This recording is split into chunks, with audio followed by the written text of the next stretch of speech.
Hujan deras disertai angin kencang yang melanda Jakarta Senin sore mengakibatkan sebuah pohon di kawasan Menteng tumbang dan menimpa 3 mobil.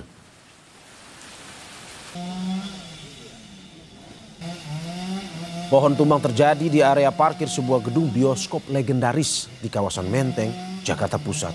Menimpa 3 kendaraan roda 4 termasuk sebuah mobil listrik yang terparkir di bawahnya.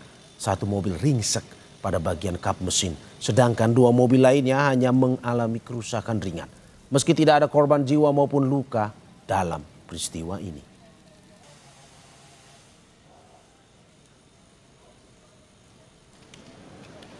Peristiwa pohon tumbang timpa mobil juga terjadi di wilayah Jakarta Selatan. 2 pohon tumbang dan menimpa 2 mobil di halaman sebuah rumah ibadah Jalan Sudirman Setiabudi. Tidak ada korban luka maupun jiwa dalam peristiwa ini, namun kendaraan mengalami rusak parah.